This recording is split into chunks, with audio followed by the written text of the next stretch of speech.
Sir Isaac Newton was disgusted with this end of world rhetoric he would hear back in the 17th century. So he famously, in the 18th century, put together a doctrine using his Protestant beliefs to predict that the world would not end, not before 2060. And I have a lot more to say about that. But for right now, I just want to add that, these assaults on Israel, and just God, I could talk for hours and hours about all the reasons that it would seem the world might end. But I too am of the belief that the world won't end before 2060, and I'll go a step further to say that it won't end before the 17th of September. That's a Friday at 1:59 p.m.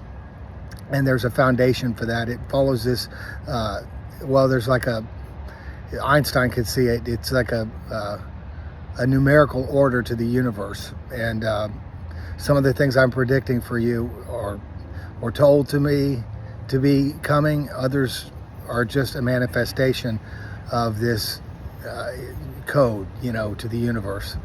And nothing happens for no reason in God's world, but it so often seems random to us, doesn't it? Me too. Other times, the universe is so non-random. You're staring in the face at 17.7 to 1 billion to 1 odds and of something being non-random, and just no one even notices. Such is the case with this. That's a conservative estimate with this Lion's Moon back in 2014. It kickstarted my life in a new direction, and I think that comes full circle here again on 2/14. I've said that before.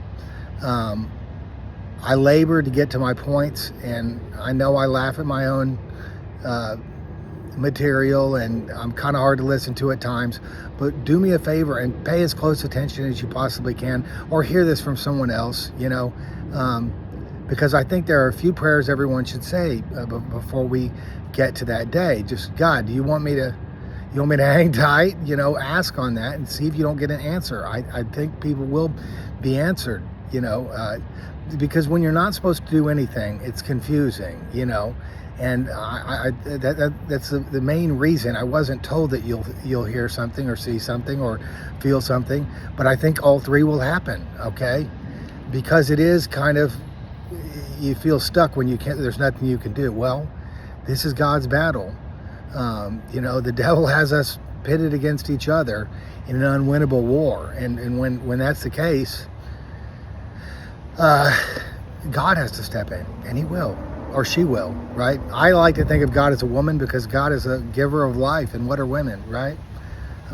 Truth is that God is probably not a man or a woman, but it's more like a woman to me. I recently took down my kindergarten photo, but I want to talk about that little boy and others like him as I explain misconceptions, facts and fictions about an anomaly of human consciousness. I bought this life-size model of the human brain to explain the importance of this structure. It's called the corpus callosum. The thing I touch with my middle finger is the information highway between the right and left hemisphere, okay? It connects the left cortex and the right cortex so that there can be communication for critical thinking.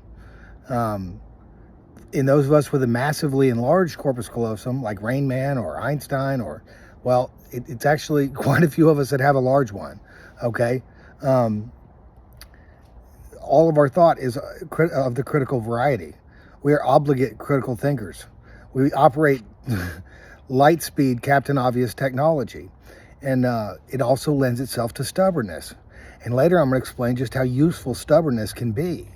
But I want to highlight some misconceptions, and that movie Rain Man put out quite a few of them. One is that autistics can work very rapidly with irrational numbers. That is fiction.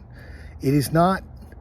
There is nothing being calculated in Rain Man's mind, okay? He is using numbers that he knows the solutions to. You could ask him, if it takes me 5 hours to paint a house and you 4 hours, how long to do it together? And he would say 8,000 seconds, okay? Right? Because he knows there's 3,600 seconds in hour, and 3,600 times 2 is 7,200, and then 2 and 2/9 hours, that's 8,000 seconds, and he would just know that you wanted that. I mean, you wouldn't make a question like that if you didn't want the answer to be one big round thing. But he's not calculating anything, he's knowing something, okay? And you would say, well, I would have thought the answer was 4.5 hours. Well, you'd be an idiot, wouldn't you? Because you hadn't heard a question like that before. You realize, wait a second, if it takes the guy, the best painter, 4 hours, why is it taking him 30 minutes longer to paint a house with a guy who's just about as good a painter as him? It wouldn't. I'm an idiot, right? So we all learn best from mistakes, okay? This may be why God has such an easy time working all things for the positive, right? But this kind of Einsteinian ability, and I say Einsteinian, that is some complex stuff, born from an ability to work with very straightforward knowns. I mean, Albert was taking things, oh, I know this to be true, so this has to be false. I'm on to something, you know, and that's all it took for him to really set the world on fire. But I'm going to talk about the complication of thought, and what escapes so many of us is that there's so many types of intelligence. Few of them are measurable. You know, very few of them are measurable. And as your ability to do things like Albert Einstein, and I have a couple, and I've shown some of that off already, as your ability to do things like that goes up, your absent-mindedness, your executive function, you know, they start to get to you big time. How does your thought become that complex? Well, first of all, you get a corpus callosum that is large to begin with. And then you have head trauma, okay? Repeated head trauma. Now, in everyone, even people with a smaller corpus callosum, you get regrowth of fibers. These axons and dendrites that are torn regrow into more elaborate neural networks. Some of us, like Einstein, for example, had an overabundance of these support cells. The glial cell comprises one such population. And basically what that serves to do is it prevents hemoglobin degradation products from destroying neurons after a head trauma. So blood, you know, everyone knows about this blood-brain barrier. Blood is, you know, really toxic to neurons. Just the iron inside of our red blood cells is potently toxic to the central nervous system. So when you're built to evacuate it more quickly, it's like an anti-aging brain phenotype. Why isn't that in greater demand, right? Because you would think it would be. It's just that brain aging is somewhat adaptive. You know, Einstein could remember all the stars in the sky. He couldn't remember where his keys were. And this is a real common thing people talk about. He's a poster child for stupid smart because he did have such elaborate thought processes that he was virtually devoid of executive function. Okay, I'm not there, but I am at that point where there's just very few things that I can do as successfully as other people, you know. But the things I can do, just very few other people can do, you know. At least they can't take that first step. When I was a little kid, I was a lot more like Newton than Einstein. Talkative, romantic. I was in love with this Casey Weltlett girl. She was the daughter of the UT basketball team, and I would build her furniture, much like Isaac Newton. And not furniture, I built her a box for a mineral collection that I gave her. She asked me if they were quartz, and I said, of course they are. That was one of my jokes. No, I was, you know, a lot like him. It wasn't Lincolnshire, it was Westlake Hills, Eanes Elementary, but my measurable IQ back then was astronomical. It isn't now. I mean, I one time sat down on a really good day, feeling my very best, took an IQ test, cheated, and still got a 132. And I say I cheated. I just had to know what a word, one of these words from a word comparison meant, and so I did cheat on one of the questions. But it's what you have to understand for yourself, for your kids, for those around you, is that we all have all these unique abilities. We're all so different, despite being so genetically similar. And that's just because this mind we get is so malleable. It's so adaptive. What type of thought are we always going to be good at? Whatever interests us. The more you think about it, the better you are at thinking about it. And that's why Rain Man is so good with these obvious little things like that. I mean, you could ask him an infinite number of questions he's never heard, and he still knows, what is 6 times 6? It's the stuff he just knows it all at the same time because his present is much larger. Okay, the present from God, okay, is larger, better? No, it's harder to unpack. It's just that for some things, it is better. What is it better for? Hip hop music? You want to make hip hop music? You want a bigger present, okay? All of these rappers have the Einstein phenotype, okay? All of them, every single one, all right? You think their speech is rapid, you should hear their thoughts, okay? That's like Rain Man, all right? What else? Well, that just highlights an interesting thing that I am endlessly fascinated by. I don't want to make one single point. Here again in this video, I want to make several points about human consciousness, particularly that regarding this brain symmetry trait we see so commonly in lawyers, architects, physicists, virtually all autistics, people who are left-handed, people who can use their left hand to accomplish one-handed tasks. The vast majority of us are all right. Meaning that we have this dominant left hemisphere controlling all the limbs in dominant fashion on our right side. We're all right. The remainder of us are right and left. We can be right-handed or we can be left-handed. It's just sort of random. About 50% of those people are left-handed or mixed-handed or ambidextrous, and the other are what we would call right symmetrical. Anyway, the more I think you learn about this, the more you're going to be able to, arrive at your own conclusions about who best to accomplish certain tasks. Learn things about yourself, about your friends, about your colleagues, about your family members. And it's really neat the way human beings are built to kind of allocate jobs within the tribe, and we do a good job. I'm not saying you're going to want to change. It's going to reinforce what you're already seeing. With hip hop, I found something which is kind of endlessly humorous to me, and I think you'll find it humorous too. I said I was going to be predicting the fall of something on Valentine's Day, okay? Is the sky going to fall? Well, it might. That's not my prediction, but hallelujah if it does fall. No, I'm going to be prophesying the fall of something else, and I won't leave that as a surprise. But I think people will be shocked if the sky did fall about who made the cut and who didn't. We see these people who are really atheists talking about hypocrisy amongst Christians, and there is quite a bit of that, especially. It's really not good for us to be living outside of the arms of Jesus and it's still flashing, the wristband, the crucifix and the Jesus fish on our car and all that. But with rap, here's an irony. You see these guys boasting about, glorifying sins that you would just, hope, maybe confess. Yeah, sure, in a tactful way, take that to a preacher.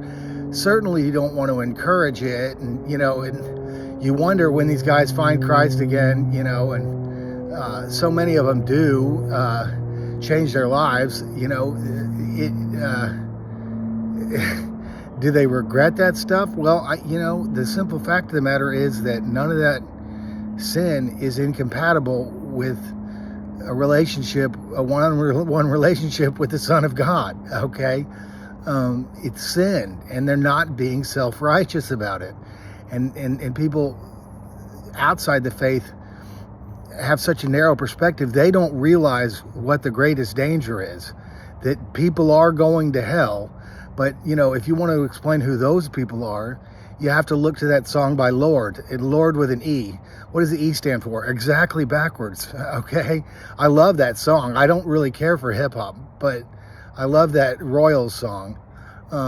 They explain some people that basically turned off by the whole idea of money, the concept of money, and gray goose and gold teeth and stuff like that. The hip hop scene's not really doing it for them, but they're never going to be royal. They want to be rulers.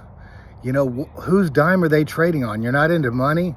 It's sanctimony, okay? Righteousness, that's God's dime. It's fitting that they say they will never be royals, right? Who is royal? Everyone in God's kingdom. We're supposed to be competing for these crowns, okay? That we cast to Jesus' feet. And I know there are people out there with decades more biblical research experience than myself, but they would be the first to tell you that I am right on right on point with this matter. It's not about sin. It's about saviors, okay? And we only have one to look to. If you want to run around with a cloak of self-righteousness and a God complex the size of AOC's, be my guest. But that is going to have a reckoning. You got to be royal to get into heaven, okay? Everyone who gets into heaven is royal, is said to be royal. And we have to take that on faith. I realize that. But, what a great day it would be just to see the shock and awe in their faces, these types. And you can't know with these politicians or women on The View what is really in someone's heart or what their relationship with Jesus actually is. So I'm not trying to mark anyone's destiny, what I am doing is I'm saying that if the words in that song are true, that royal song, Lord by Lord, right? You want to be a ruler, and you want to rule on an aura of, righteousness, not with money. Money talks. That AC/DC taught us that, right? You're not getting in. It's the other way. It's going the other way. And how fitting that they say that we're never going to be royals. I mean, it's kind of paradoxical that they're not boasting about sins that would make anyone sweat in church, but that's, according to the Bible, not what we're supposed to worry about. Okay, it's the idea of trying to be God ourselves. And I made fun of Gandhi because of his God complex and his whole assertion that it really doesn't matter how you perceive God, as long as God is being worshipped. Well, that's not what the Bible says. That's not what any religion says, actually. But there's truth and wisdom in all religions, just about all anyway. There's not salvation in any of them. That's what the scripture tells us. And I think church is great. I don't love it.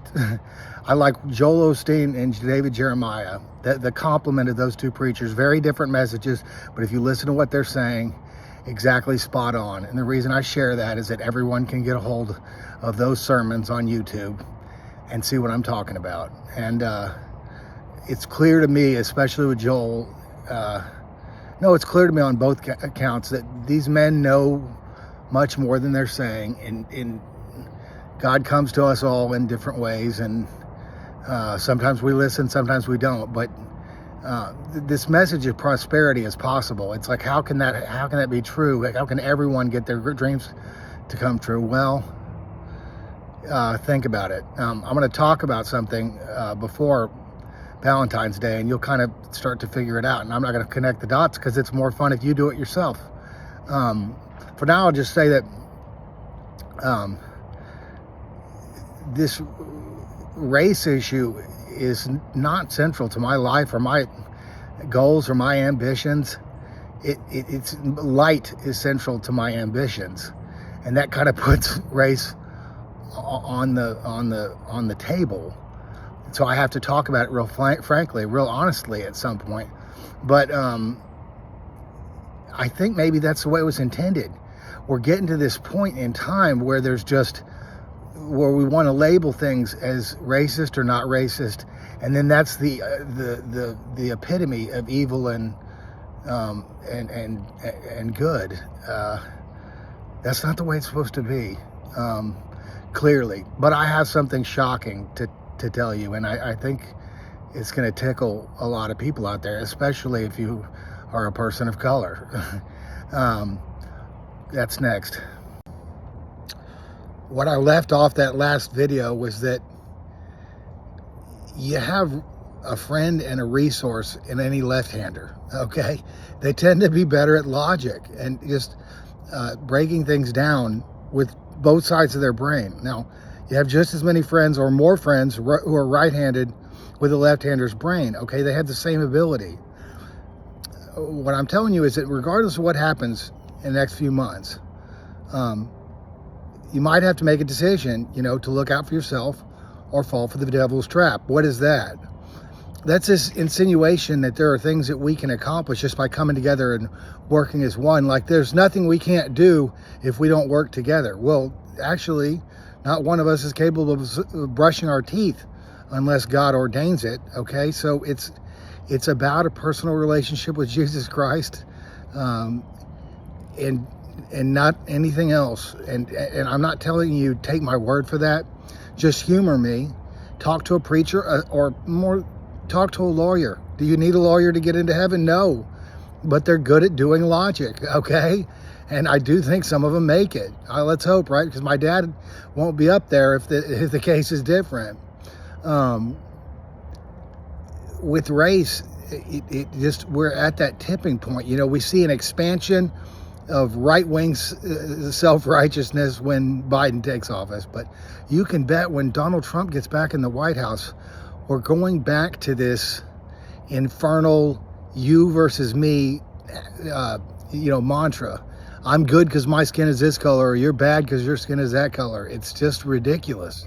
Look, and I want to tell you about something I learned. Look, this a tiny little thing is a human brain, but to scale, okay? If we went around and checked autopsies for black and white people, okay, and we weighed brains, we just weighed them, what would we see? We would see greater mass in whites, okay? How is that possible? It's skin pigmentation, okay? And so many of the things that we see called racism are really a direct function of the fact that there is a huge intelligence gap between whites and blacks. It's not that melanization of the outer epidermis lowers your intelligence. It's that demelanization raises it in several ways. And it could, in theory, also lower it. I could talk about that, but it doesn't. More commonly than not, we're seeing fair-skinned people benefiting from skin damage, because this skin damage alters the single most inarguable component of mental health. See, blacks would have to receive a superior brain to compete in situations of increased metal toxicity. Skin pigmentation is known to be a risk factor for heavy metal poisoning. Okay, when you don't lose as many skin cells, you don't lose as many heavy metals. So it's just, they're fighting an unwinnable battle with the devil, okay? And I don't know what color skin that person has, but I can tell you what, when you hear these people in the African American community confronted with this information, say that the issue is racism, they're right. They're spot on. They may not know how, but they're right, okay? Because the NCHS, the National Center of Health Statistics, has all the data that they would ever need to if not fix this problem, massively improve it. And that's not just increased ability in the classroom. It's increased ability on the basketball court, on the baseball diamond, and those two sports offer us statistics that give us an insight to how well, or how to neurological improvement. Okay. And mathematics is said to be racist. Well, I'll tell you what, there will come a time, and I'm going to tell you how, when, and why, we're going to see sky high mathematical abilities in the African American community, okay? And partly because they do receive a higher frequency of this mathematician's brain, okay? This is not an enlarged corpus callosum, this is the mode, okay? And this is what they get, and that's what we need for most human tasks. Ironically enough, the black community gives a larger voice to their Einsteins and Oprah, Whoopi Goldberg, Barack Obama, you know, every hip hop artist, LeBron James. The numbers are, you know, astonishing. It just when you compare to the white community, but that's a real benefit in situations like this, because they can kind of contemplate what I'm saying and then say, I think this, and it's fine to disagree. But my position is that all of these people are right, that it is racism, because there was a time when we could talk about stuff like this real openly. And if you can talk about it, you can find a solution. I'm sure everyone remembers Winston Churchill's memorial being swarmed by people during the Black Lives Matter protests, right? Because he had said that he found African Americans to be less capable than Englishmen, right? Well, or people of African descent to be less capable, less intelligent, I guess, is one of the reasons. And, you know, the truth is that the British Isles are not a great habitat for African Americans to begin with. They need extra help. They weren't getting it. The Brits are very circumspect people. If he were alive today and Winston Churchill made a comment like that, they could quickly go in and say, oh, I see the problem. We're identifying race as a risk factor for low intelligence, but we know that's because of these metals. All human beings are like, at most, 50th cousins. We're the single most closely related species on the planet. We get the same brain. That's why it's important to provide it equal nourishment, right? And that nourishment means equally free of neurotoxins, okay? And there are chemical solutions to that. They're called chelating agents. We're using them at the wrong time. I'm not going to be a founder for some sort of movement in this, because I think it's a problem that's going to fix itself the minute we start having rational discussions about how to improve things rather than demonize each other. And that's coming, and that is coming. And that's more what I'm excited about. It's just, it's frustrating when you feel helpless to show someone that there's not, you know, hate or love in your heart. You're kind of, well, actually, there's both in all of us, but I'm not talking about with like a bias towards skin pigmentation. I mean, bias is good. We need bias. Bias is the foundation of good judgment, because it helps us deal with loss and frustration and things like that. But it almost never takes the form of skin pigmentation.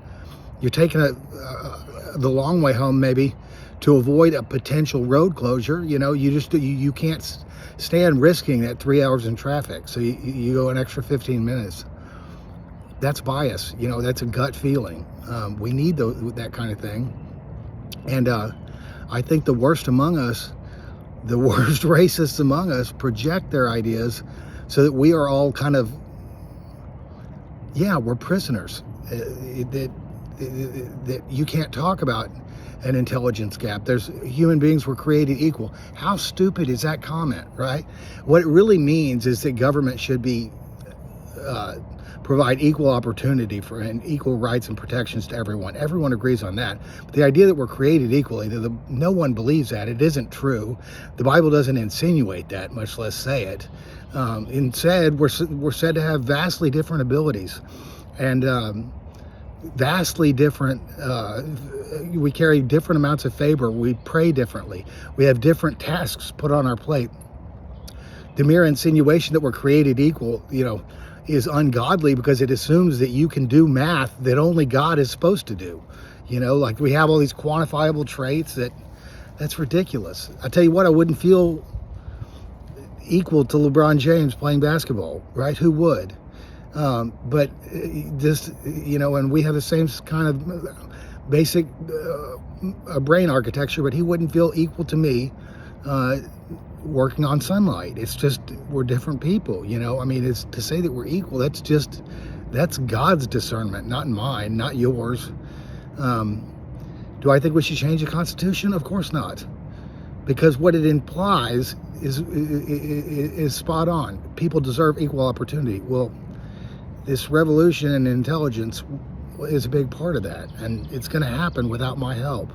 It needs to happen because people come to the realization that we need to be able to talk about stuff to improve them. The actual, the source, not the perception of a problem. We need to improve the actual problems, not the perception of them. That's my opinion.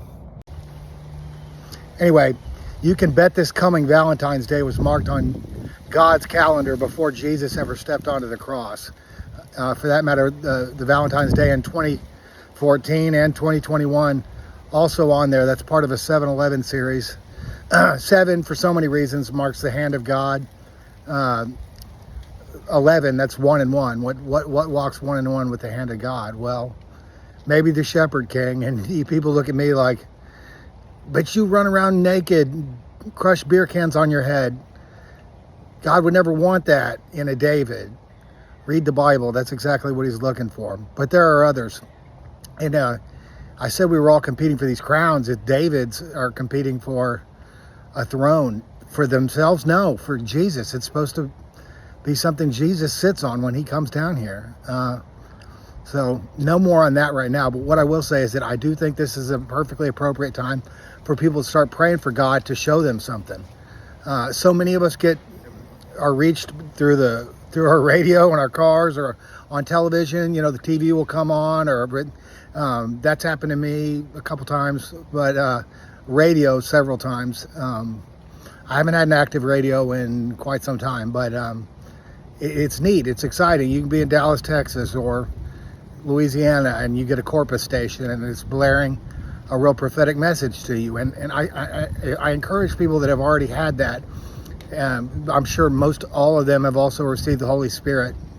That's an undeniable feeling, but it also has a scientific test. It's can I turn this positive feeling off? And I think it's fair to try, and you can't. And so that, and to me, that is proof. You know, okay, that's the Holy Spirit. You cannot get that aura out of your being. You know, it comes from God. So people that have already seen things like that, you know, it's kind of a mystery. Like those of us with the greatest faith may not ever see any of this stuff. Others of us need to be shown something. Well, I think it's appropriate to ask. I could take a polygraph. I have taken one, but that wouldn't prove anything beyond the fact that I believe I've seen these things, including things like you would see on the Starship Enterprise. You know, people, well, beyond that, run north and then let God fade you out and bring you back facing the opposite direction. Or in my case, it was west. You know, that doesn't make you feel unalive, this copy and paste thing. But it's neat because it highlights something I want to share about the equation for everything. What is the equation for everything? It's not E equals MC squared. We need that too, because it covers all energy and matter in the universe. It's basically, you think Einstein, one stone upon which all measurable science can be recorded. EMC squared is the foundation of that. E equals IC squared is the foundation for everything else. And that's everything that can be known by fact. E is everything that can be known by fact. It can be defined by the letters IC squared, where I is a binary function. Are you intelligent enough to realize that something has to exist yourself, i.e., if you're having thoughts? That's Descartes. I think, therefore I am. Right? Okay. So when that quality is satiated, then you can use your consciousness to discern other things. But it's not a lot of things that we can know by fact. And I won't, like, what about 2 plus 2? Well, that's a long discussion. But C squared is consciousness. We have to think about our thinking. Consciousness squared. We have to think about our thinking to derive it all truth and our fact by this equation. What's neat about being moved just 3 paces if you don't take steps and God moves you, you really quickly realize I could be moved anywhere, and in the apocalypse is not necessarily going to have to be happening for that to happen. It's just that easy. We don't see it because chaos would reign if people just moved like specters, One time I felt I did this. I was deep in prayer. I believe, if I remember correctly. I know I was listening to a Miley Cyrus song that was really soothing, and it just came on the radio, and I was thinking about God, and I kind of did this ghost thing where you're weightless, and that is the only thing that God has ever showed me that is just terrifying beyond imagination, because I say weightless, massless. Like you don't feel like to feel like you have no mass is scary because you don't feel alive, and that's all of it. I didn't do that out of body thing where I rose above my, no, I didn't even go that far. It scared, it really spooked me, feeling like a spook. But these things are neat because I think they reinforce the fact when we see them that God is for us and not against us. And I feel like we're at a tipping point where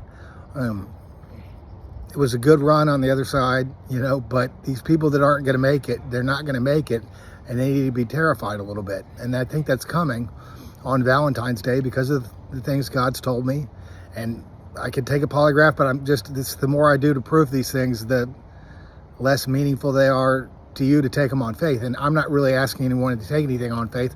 I'm asking you to go to the right people to vet your understanding of the scripture. And that's not just preachers. I do have faith in preachers, but you don't even need one. You don't even need a believer. What is the caveat to heaven, hell? Okay, if God is what God says about heaven is true, then we have to believe that hell is also real because, God would have to be a liar for that not to be true. And it just, we're all God's children. God's trying to make everyone's dreams come true. I just don't know if that's possible if he doesn't keep his word. Anyway, we'll get to that when we do. But the equation for everything, I just want to note that the minute I started thinking about gravity and light and time, and this omnidirectional motivational force, I started thinking, like, what is time? And what I wrote at the beginning of the first video was that time is a present, right, from God. It's the present, whether you're reminiscing about the past or fantasizing about the future or living in the moment. You got to use the present to do that. And I'm not sure that space-time does exist, but it's neat that we have a construct like that to think about. When I started doing those types of thought experiments in my head is when God showed up. I don't know that that's going to be the case for everyone else, but I would, if I had a clue. If you want to see me take a polygraph on this, the minute I arrived there, it just kind of wave on wave, God showed up. So, no, I have hallucinated things before, but I didn't hallucinate this. And I do think Donald Trump's going to be president when we wake up on the 15th of February. But if not, we're all going to be in a better place, a much better place, without a Pacific garbage heap and without a,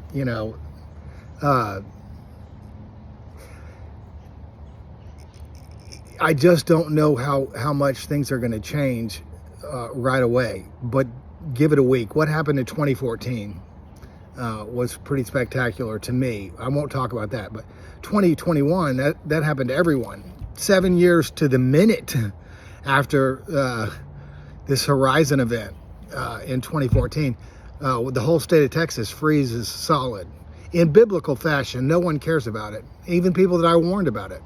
When it freezes that way for 7 days, I think we're going to see something more spectacular than that this Valentine's Day. Much more spectacular, and I'll talk about it. I keep half-heartedly joking with the title King David. But let's talk about that cat. He came around at the dawn of the Iron Age. A new age of iron began the year I was born, 1980. It started with a man named Jerome Sullivan. Just kick-started a humongous revolution in our understanding of iron metabolism and transport, iron handling. It's so difficult to handle that metal. It's not that we have problems with iron because we're not well evolved. We are highly evolved, for the trafficking and metabolism of iron. The problem is it's just a nightmare to deal with.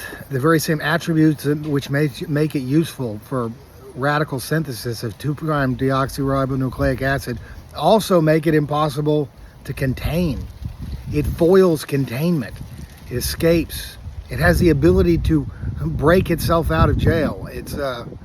Anyway, it's been my fascination since 2007, and really my purpose for being for quite some time.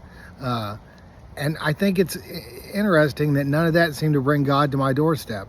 It was this other stuff regarding consciousness, and I must have spent less than 6 months thinking about it. When you realize that your consciousness comes from a human brain, you start to wonder, can it be put in something else? Like, how does a rapture happen? How does change of any kind happen? Can I be made to feel things that aren't there? Can God teach me or other people lessons? Yes, the answer to that question is absolutely yes. And I think it's interesting that we know King David for being the giant. That's got to be the easiest thing he ever did for so many reasons. But it's really the patience that made him the perfect king for that time. He didn't want to rush in there and take over for Saul. He didn't even want to be king. And who would want to be king? Ruler on this earth. I mean, in this day and age especially. Maybe back then. But he was just perfectly content living in isolation, out in the field as a shepherd. I'm a lot like that. And there are other people like me who are like that. I can entertain myself. I can also be with people.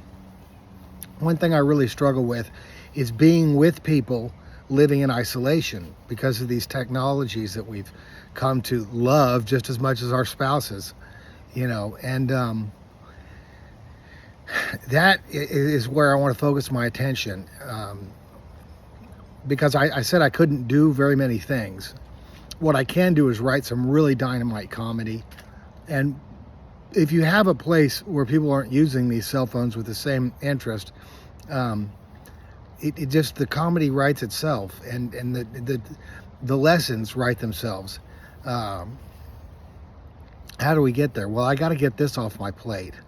What am I predicting on Valentine's Day? Well, let's go back to 2014. I just can't even believe. I mean, I had not had a lot of trouble, none with the law. I'd never been in a psych ward before 2014, but that Valentine's Day, when the sun set, something started happening to me. They picked me up at 2 p.m. on the following day, completely nude. I had abandoned my car. I guess I was throwing things that might be cursed, even socks, away from my person. Took me to St. Joseph's in Houston, and I recovered, but it was quite an ordeal. And it got me thinking about how special that day was. It must have been marked on the calendar, like I said, before Jesus even stepped on the cross. Why that day? Well, Valentine's Day we associate with love, but it actually means love. There's a mathematical expression of love in the day itself. 214, that's 7. That's the hand of God. 14, that's God's love. That's God's loving hands. That's embrace. And 2014, 214 of 2014, that's 7-7. That's, the 7-day week gives us an interesting thing when you consider that we know that what the nexus element is. That's iron, the 26th. For 26 weeks a year, It's 26 times 7. We see the light growing more intense. The other 26 weeks of the year, the light grows less intense, that waxing and waning. There's a symmetry there. But Corpus Christi was always going to be designated with that title in God's story. It's the Western Church, a celebration in the Western Christian Church. Okay? And we have the most astronomically improbable astronomical alignment of all, right at 6:20. We have a simultaneous moonrise and sunset. What are the chances of something like this just happening by chance? It's just, you'd be better off buying a lottery ticket and a Powerball ticket and winning on the same day. Both with whatever that called, $3. It's just, I calculated the odds. I'll put them up. It was always meant to be meaningful on a day that was clearly meant to be meaningful. This city bearing the symbolism in Christianity, a Western symbol in the Lone Star State. See, Texas is symbolic because Lone Star, one star, from the book of Malachi. This is really significant. One star is one sun. Okay. And Jesus wasn't just promised to be the Son, S-O-N, of righteousness. He's the Son, S-U-N, of righteousness. It's just that only 3 people observed the transfiguration. And that property was, if he shows even 5,000 people that he can light the house, then, it is, he doesn't come to divide the world, he unites it. But that was never the purpose. He did come to divide the world. And we're going to see the aftermath of that start to play out in February. And what I said, I predicted would happen. Well, let me start by saying that I went and showed Chad Sakonchik the Friday after, the 21st, back in 2014, these notebooks that I had made that night and in the days following. And he thought it looked like a manifesto from the movie Seven. And I was like, Chad, Seven, perfect. Watch what happens 7 years from now. The hell is freezing over, And he told people that I had a manifesto that looked like it was from Seven. How fitting. That number is significant in religion, in spirituality, in faith. Not just because it's hard for people to work with the number 7, because it's God. It's associated with God's hand. Various first vertebrate organisms actually had 7 digits, but that's not the reason it's so pivotal. It's the 7-day week. It's the sun, moon, and stars, the kind of the celestial setup we were given. It's not one thing, it's everything. Okay, so 7 years later, we do have this freeze, and everyone's kind of going, yeah, it's climate change. Well, maybe, right? No, there's something more to this. This is going to be a 7-11 series, and that's not like, oh, thank heaven for 7-11. You can think about it that way, but God tells you once, and that's what just the sheer day itself, 2014, right at 6:20, and then 7 years later, it tells you again. It takes a week-long freeze to prove that to me. No one else heeds that, a warning of any kind. But coming this time, we're going to see lightning. Okay, is it going to be statewide and last for a week? I don't know. I'm going to put a prediction up for that. But we're going to see other things. There's like a countdown to 6:20. What does that number mean? 6 is a number of imitation, okay? And 20 marks a location of imitation. You can bet we're going to be marking with lightning. Or I will bet. You just sit back and watch. And after that, if it's a week long, it doesn't matter how ridiculous it is. It could be something that the planet has never seen. And that would just make it impossible to calculate the odds. So people aren't going to care. But we can all sit back together and go, look, David predicted something kind of unlikely. It happened. Let's help him. Give people something to see, to remind them that it's best if we live as God intended. And that's kind of relying on each other, relying on God, not so reliant on our cell phones. And I know that sounds like a why would you take that as a task and not something? No, it's important, okay? Partly because when you eliminate cell phones, I can actually do writing to teach people other really pivotally instrumental, things, concepts. And I'm not the only one, And so my idea is to get people basically to, I'll post about that in the next video. Just be patient with me as I'm patient with you. I said earlier that there were benefits to stubbornness and patience, especially that combination. Let me tell you a story. In 1999, the movie Fight Club came out. And Texas is a pretty raucous state to begin with. People start running around just knocking each other out silly for no reason, without provocation. And that happened to me at the SAE house the first time I ever walked in there. And it was a pretty malicious, I would call it homicidal rage. The guy didn't even seriously injure me. I was told his name was Austin Berger, but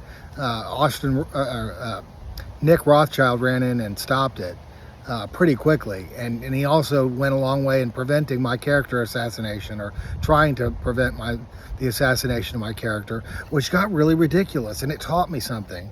And it started from it crawled across the street. And, I think what fueled it is that the way people perceive us dictates how we behave. We're all reactionary to a degree. So if you're being treated like a maniac who can't control themselves, you act like a maniac that can't control yourself, or at least to a small degree you do that.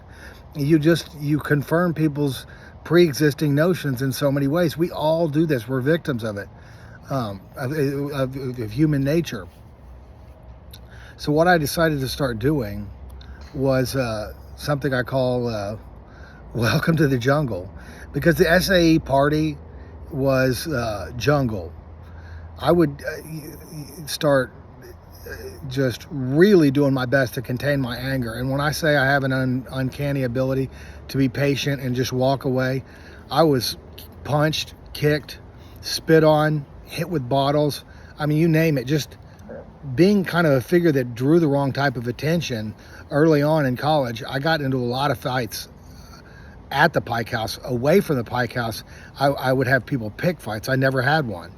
I would leave and I'd show up in the morning blaring Guns N' Roses, that Welcome to the Jungle song, and just with a temper the size of Mount Everest. Now it's time to deal with this.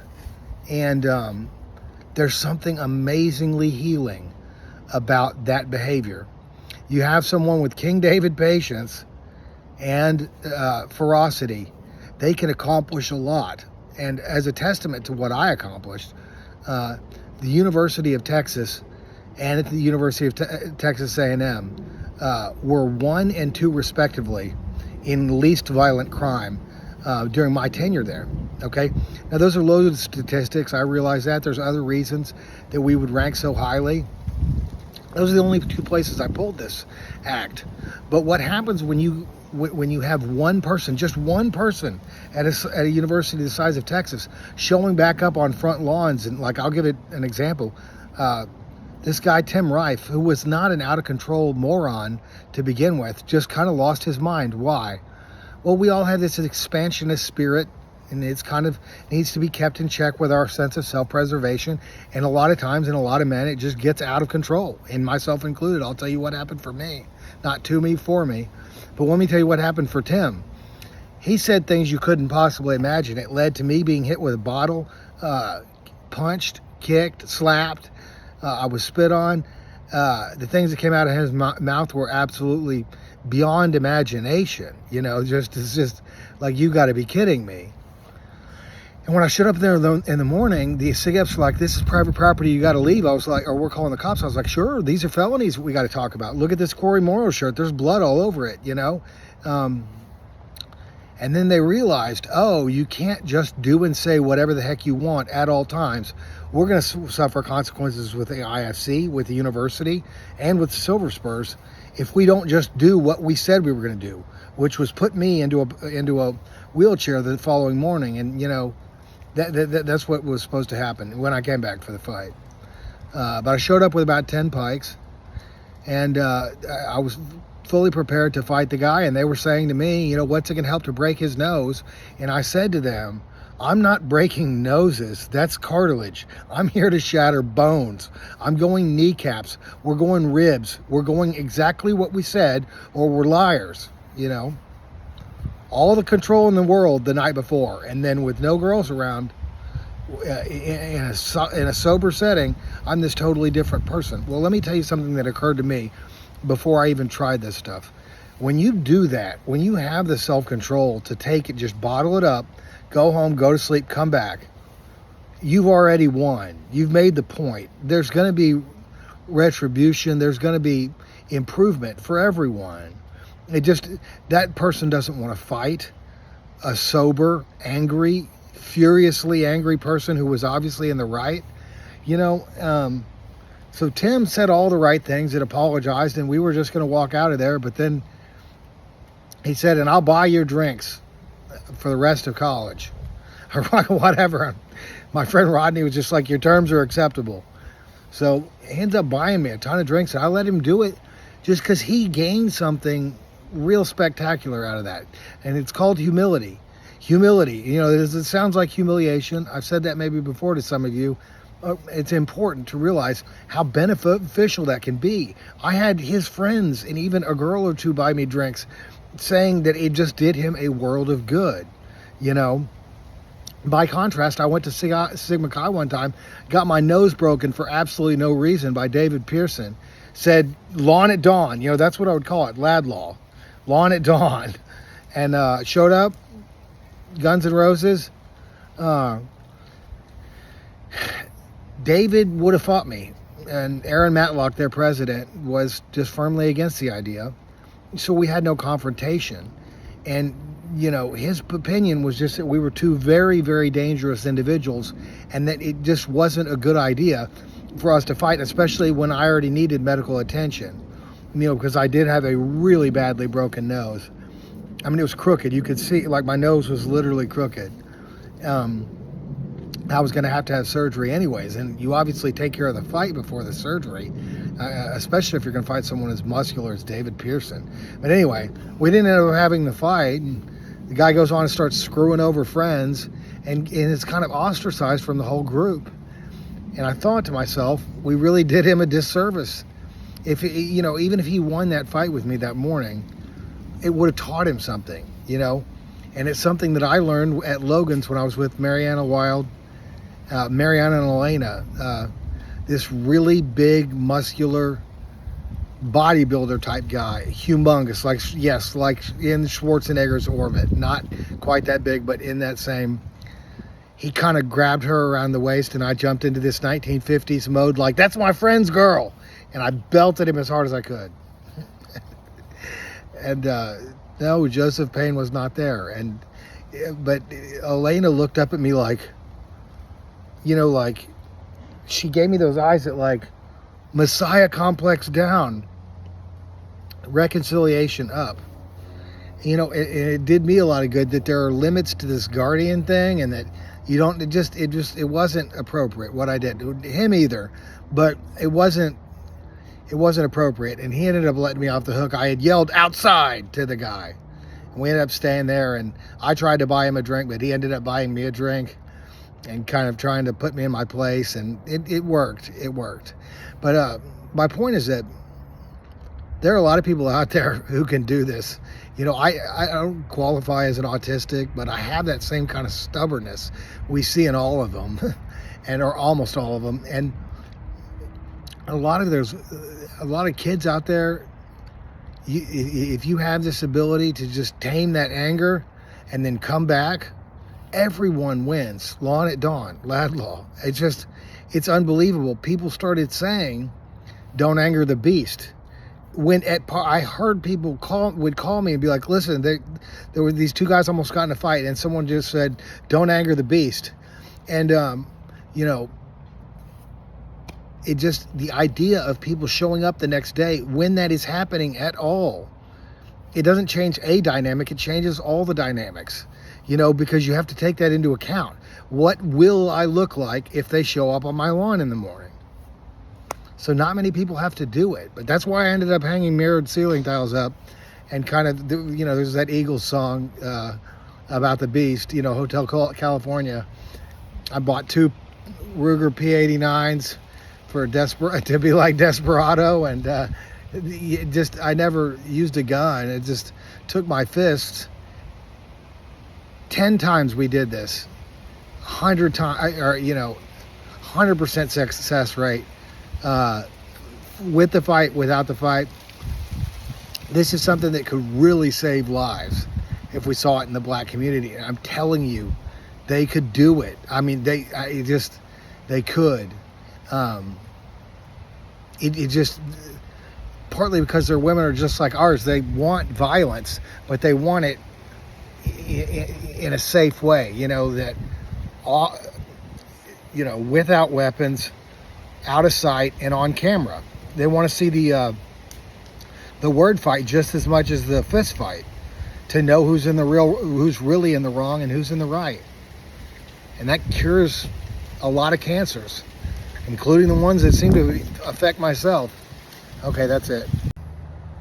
Okay, this is the most important video I've made, because we're gonna have some synopsis here.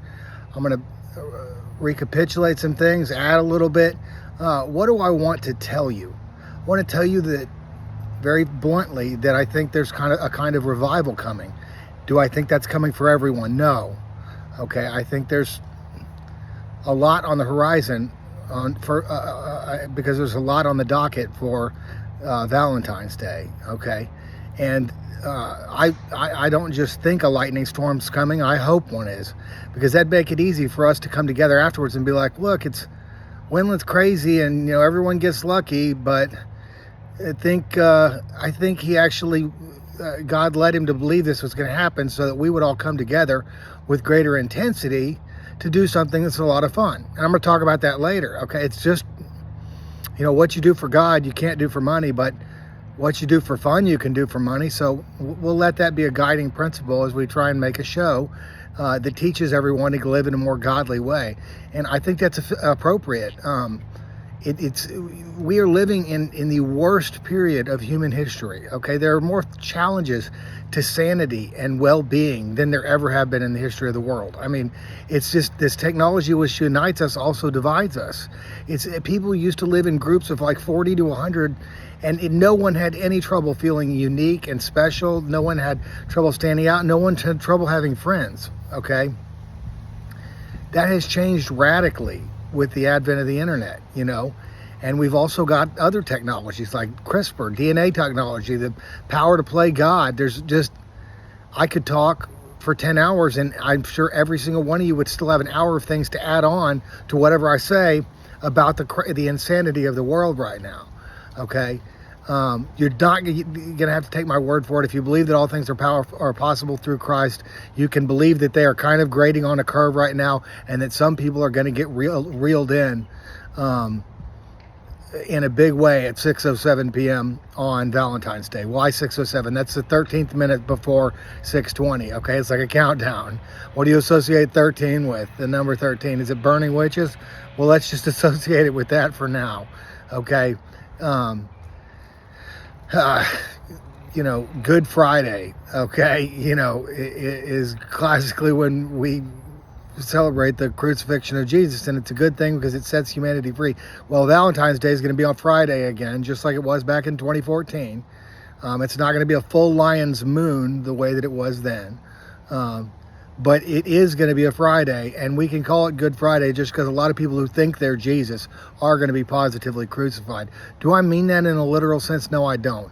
I mean that, well, I'll say it like this. The New Testament was written in Greek, like much of my life written in the Greek system. One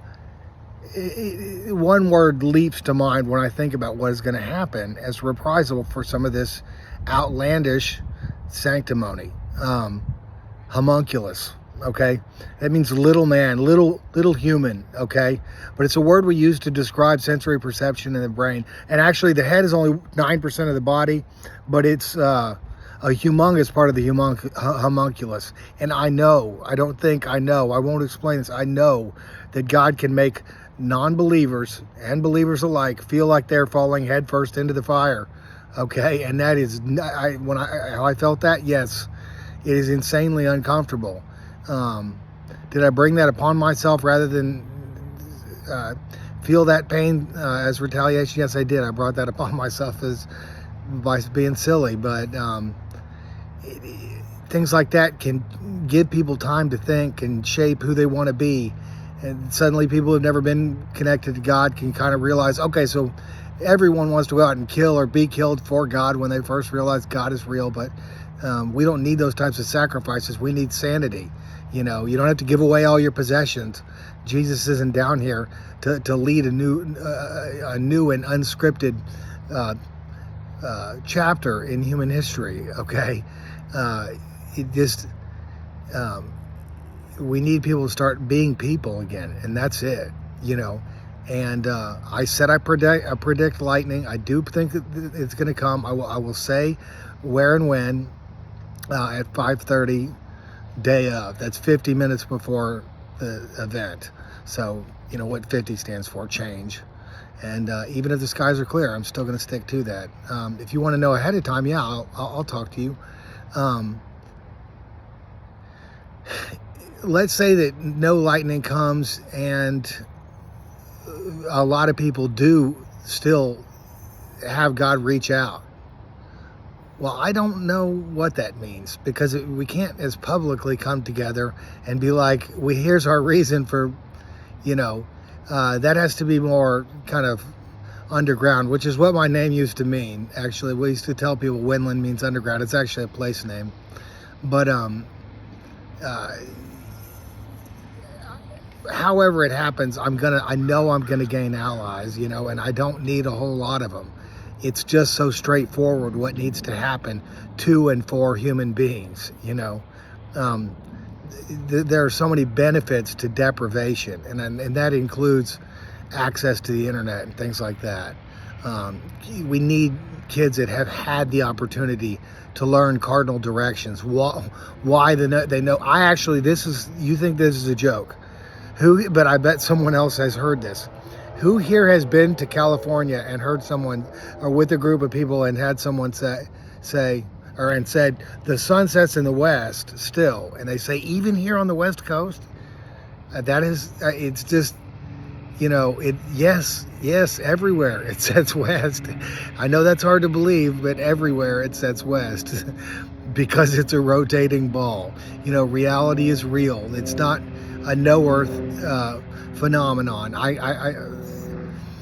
If God has the power to fuel Jesus's thoughts for eternity, then he has the power for an infinite number of infinite universes.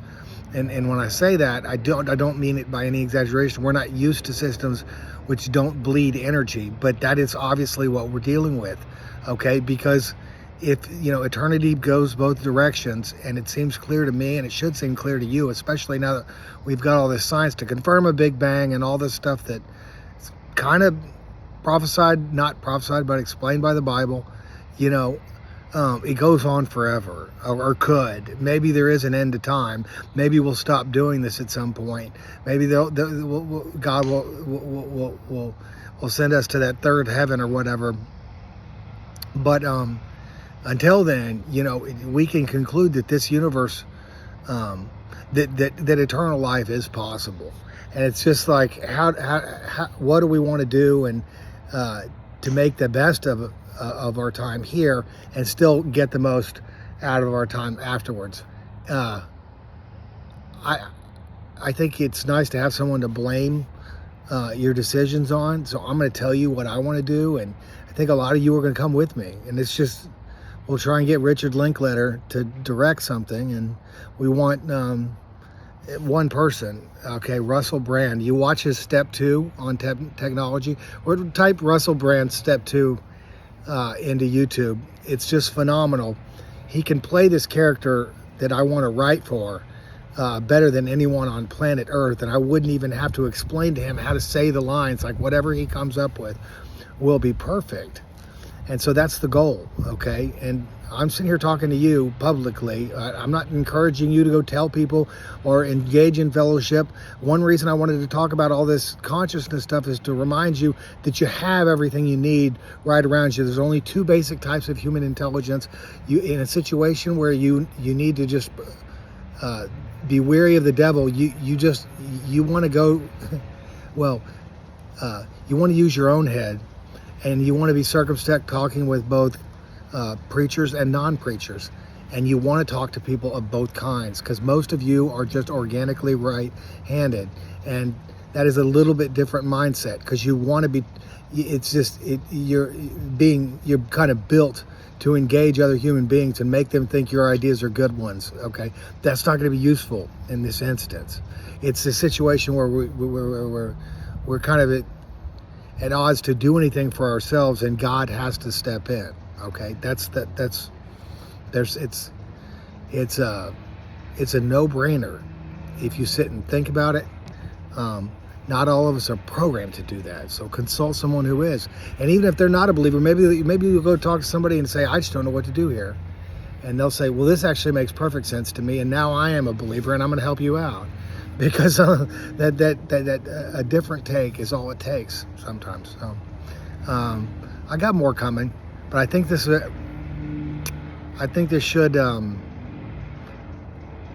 helps to clarify the goal. Okay, I'm not trying to bring people together. I'm trying to help. You know, there's that emoji with Braveheart. Hold. You know, if panic and fear are setting in, you know, on the 15th of February next year, we just do nothing. You got it. You got this, because God's got you. That's all there is to it. And that's an important thing to say, because you can fall into the wrong trap if you start trying to pretend like there's a solution that does not involve God. That is not. I'm saying that what's happening, what's wrong, and what's going to be set right is all about God, and not really, it's not something we can fix. So there's no point in trying. I want to end by saying this has been tough because of the state of the world. You know, we live in a time when people believe in Harry Potter, but not Jesus Christ. And is magic real? Absolutely. Okay, but it comes from God, like all things, you know, good and bad. What is that? Good and bad. I mean, if everything comes from God, there has to be a purpose to all of it, including the devil. And there is, okay? It's tough to say, I want you to know something without doing anything. But that's what I want you to do for a couple of reasons. And it's so quick, so quick in most people, the spiritual change. Like when God shows up, they just instantly, I got to have a job. I got to be doing something, you know, for God, even though it's God, or maybe because it's God. I'm going to fund the kingdom of God. Well, you know what? Be my guest. A lot of people come to that conclusion, and I think that's about as strong a statement as anyone should be making, okay? Because that's useful, and there are tons of paths at my side and not at my side, you know. I talked about the idea of teams, and that I wouldn't have gays on my team. Why is that?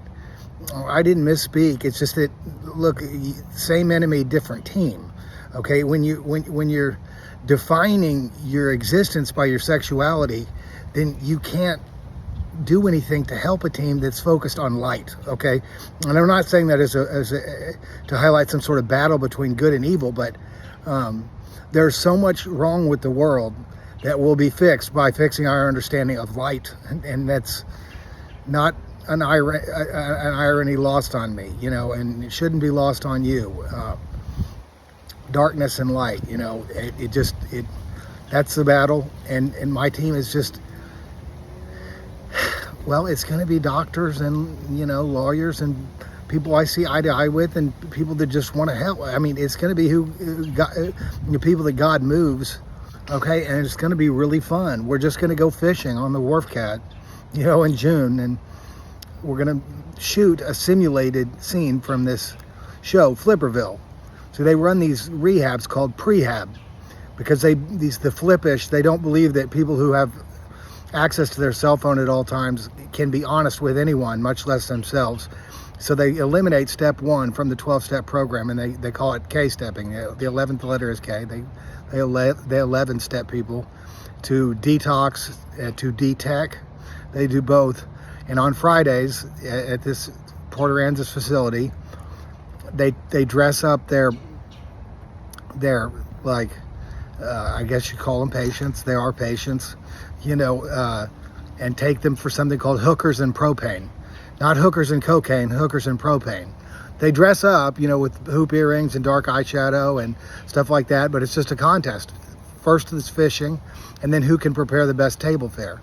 But it makes for a solid discussion about like what light itself, not vitamin D, but like what light itself does for us, which is so important to our consciousness and to our physical well-being. And then, the importance of light and these lesser technologies, they're linked because of the way we could be using our free time.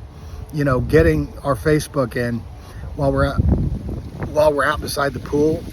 There's a lot of healthy ways to merge some of this stuff with modern or with more ancient methods of physical and spiritual healing, and that's heliotherapy.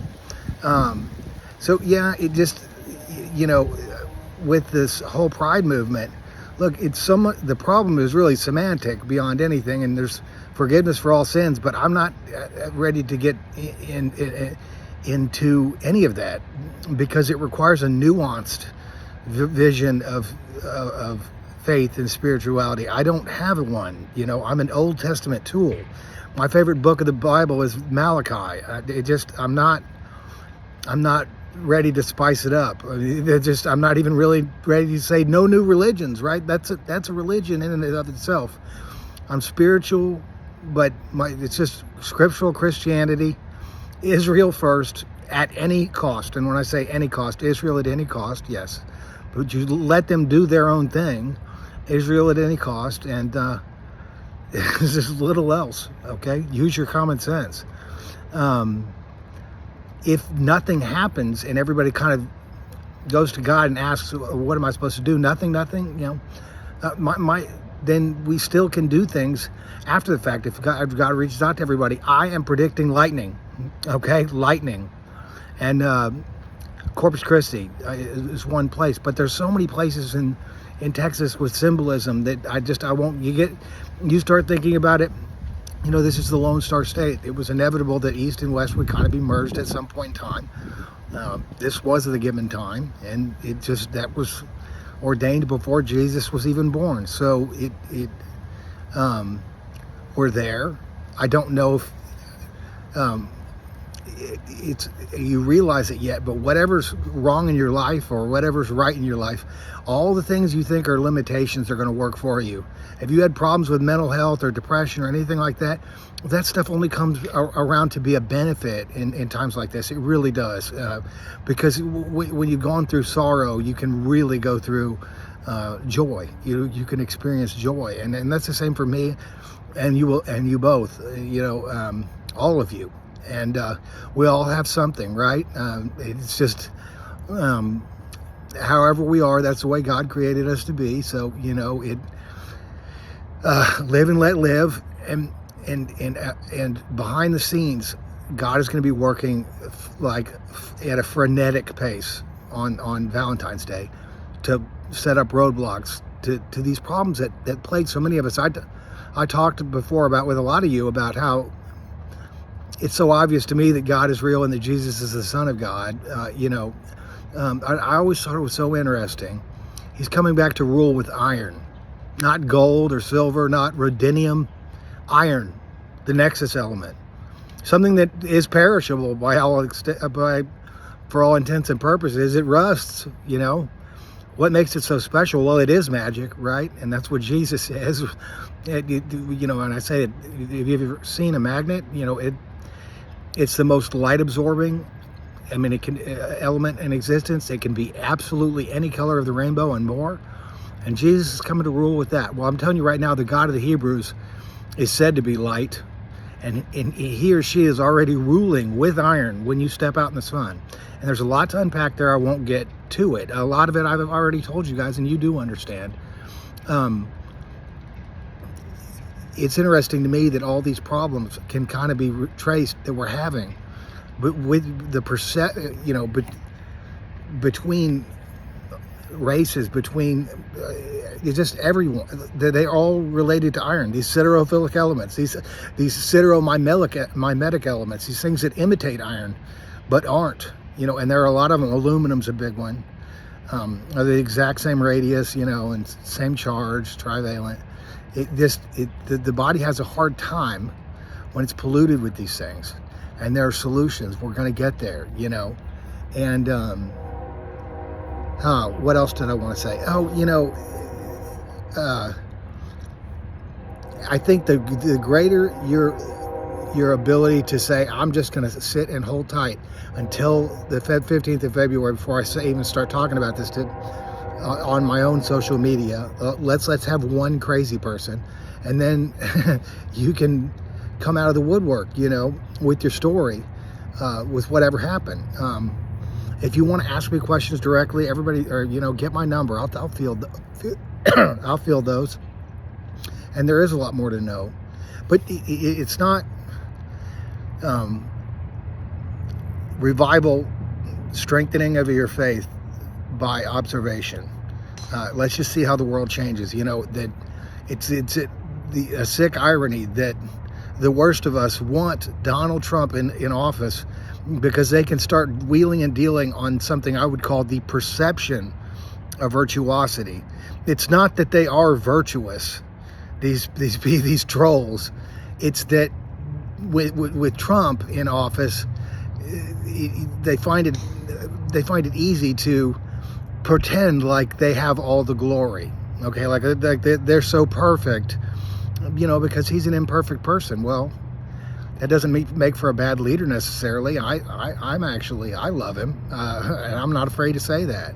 But I don't want to make this argument a political one. I mean, there's value on both sides of the aisle. There isn't value in all spiritual ideologies, and that's going to become patently obvious to a lot of people. Valentine's Day. Ideally, I could get someone like me to explain me to each one of you, the brass tacks anyway. What would that look like? I think, ideally they would say, in a nutshell, he wanted to highlight differences in human consciousness because 80% of us are built to harness the human spirit. Okay, that's not what we want to do here. This is a battle where God is supposed to get all the spoils and the victory is supposed to go to Jesus. It's I'm the king of the castle, you're the dirty rascal type situation. And you demonizing these people that are pretty obviously trading on an illusion of virtuosity, that's trading one evil for another. It doesn't do anything for God. What he thinks, or at least thinks he thinks, is that people who are willing to wait and be patient for that day to come, that God is going to light up the sky as he hammers the fig farm. What is a fig farm? It's fig spelled with an I as in me. Read the New Testament if you don't understand what that is. He would tell you God has no problem conquering, wants to involve people, but this also kind of wants to spare people from themselves. When you're built with the human spirit and you start to see the problem, we have a natural tendency to just go after it ourselves, and God will handle that, or so he claims. And we get to make fun of him after the fact if these predictions prove to be invalid. And how spectacular is that? If they are valid, then just one more crazy person that got lucky, and the outside world can continue having doubt. That's so important. Without doubt, there can't be faith, right? And then those of us who are more than convinced by the hand of God itself can move on to greener pastures here on earth, though. So it's supposed to be skeptical optimism. He wants people to remain skeptical that they can do anything to help, but optimistic that God can handle the whole thing himself or herself in his viewpoint. Okay, that pretty much summarizes it. But I'll just say that one other thing, which is important, that a lot of people like me would know. It's not just important what I say, what I don't say, also important. I didn't really talk about genetic engineering or artificial intelligence because it's not the technologies around us that are on my agenda, because it's not. It is the way that we interact with them needs to provide for a more natural, human existence. That's just the human condition has changed more rapidly in the last few decades than ever before in history. And there's a consequence to that. We're all sad, and unfulfilled. Not all of us. A lot of us are. It's harder and harder to find our niche, and I think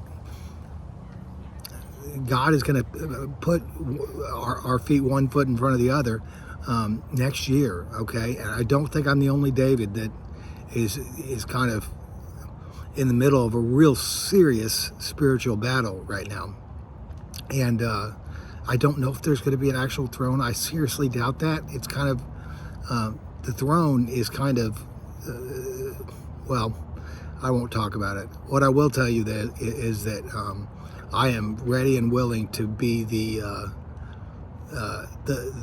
town idiot if this stuff does not come true. And you have to have faith in things like this, and it's tricky because the minute the house of Satan starts to fall or even retreat, what is he wanting? The king of illusion wants to put up a facade that he was responsible for downing himself. That's not going to happen. That's the do nothing and nothing is undone. That's Taoism, but it's something we can see in the Old Testament. Moses wasn't supposed to strike that stone twice, and he did, and he didn't see the promised land. What is a promised land? Well, I don't know. Make a promise to God, like I want to do this particular thing or that particular thing, and I want your help, and I'll sit tight. Mark my words, that could happen. Are we talking about revival unlike anything the world has ever known? Perhaps not. Why would that be necessary? It's kind of an irony that God sort of walks away or appears to walk away the minute we start proving the validity of the scripture. And we've done that in so many ways with archaeology, with mainstream science. It's like the more evidence there is that God is real, the more proof we have in hand, the less God starts doing to prove or show up in our lives. That's the way it feels anyway to me. But that's the reason I reached out, is I think that God will show up for a lot of you before the 14th of February.